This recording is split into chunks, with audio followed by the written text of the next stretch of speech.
Thank you all very much for joining me to discuss a very important and timely issue. In the United States today, at a time of unprecedented income and wealth inequality, weekly wages for the average American worker are actually lower than they were 50 years ago after adjusting for inflation. Quite unbelievable.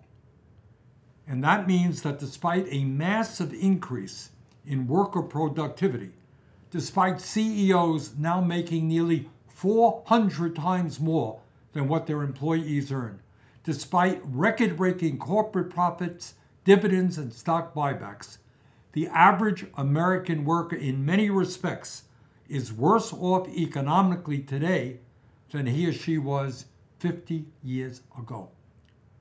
That morally grotesque and growing inequality is exactly what has been occurring in the automobile industry for decades. This time, however, under new union leadership, the members of the UAW are fighting back. If the big three automakers, General Motors, Ford, and Stellantis, do not provide reasonable contracts to address long-standing inequities in the industry, there will be a strike. And all of us should support the strikers. The UAW members will be fighting not only for themselves, but against a corporate culture of arrogance, cruelty, and selfishness, which is causing massive and unnecessary pain for the majority of working families throughout our country.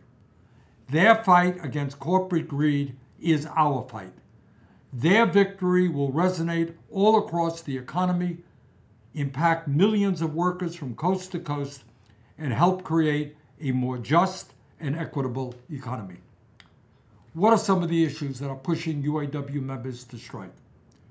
At the top of the list is the extraordinary level of corporate greed shown by the industry leaders. In the first half of 2023, the big three automakers made a combined $21 billion in profits, up 80% from the same time period last year. Over the past decade, these same companies made more than $250 billion in profits in North America alone. Last year, the big three spent $9 billion not to improve the lives of their workers, not to make their factories safer, but on stock buybacks and dividends to make their wealthy executives and stockholders even richer.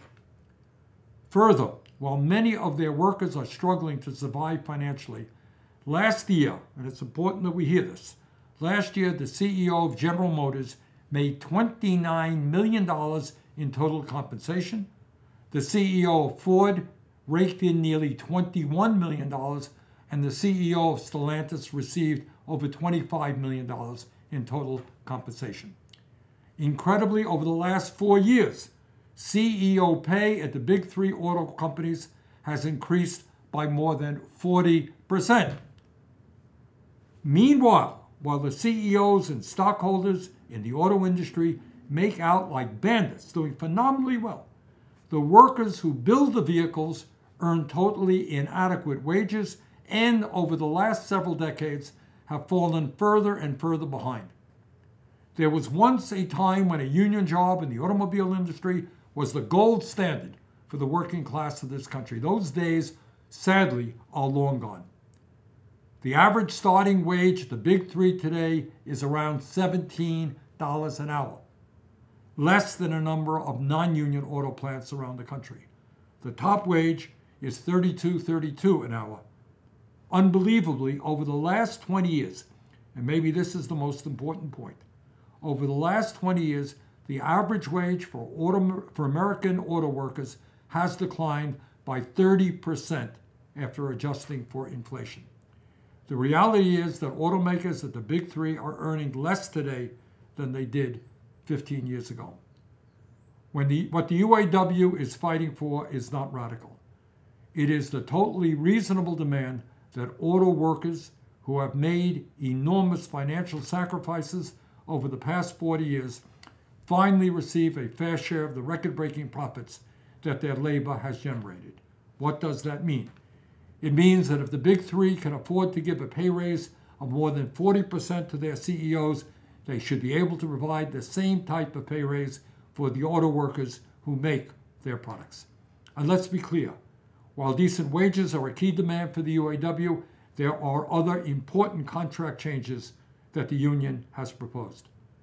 The union, quite appropriately, wants to get rid of the two-tier system on which new workers earn lower wages and receive less generous benefits than others doing the same exact work. They want to end the use of temporary workers who are ruthlessly exploited and treated like second-class citizens. They want to make sure that all auto workers receive a decent pension plan and retiree health benefits so that they can retire with the respect and the dignity they deserve. They want to make sure that auto workers have the right to strike when the big three announces that they will be shutting down a plant. Over the past 20 years, the big three automakers have shut down 65 factories and shipped tens of thousands of jobs overseas, where they can pay workers starvation wages with little or no benefits. The union also wants to make sure that as the industry proposes to build 10 new electric vehicle battery plants, that the workers in these plants become part of the UAW and receive the same wages and benefits as union members. As we transition away from fossil fuels and move toward electric vehicles in the fight to combat climate change, the UAW wants to make sure that the green jobs of the future are good-paying union jobs. The CEOs of the big three and their masters on Wall Street have got to understand that they cannot have it all. Decade after decade, their greed has decimated the middle class, hollowed out communities throughout our country, and caused massive economic suffering for the working class. These CEOs have created a destructive race to the bottom in a global quest for cheap labor and lax environmental standards. Enough is enough. Let us stand together, put an end to corporate greed, and start rebuilding our struggling middle class. Let us stand in solidarity with the UAW and create an economy that works for all of us, not just the privileged few. Thank you very much.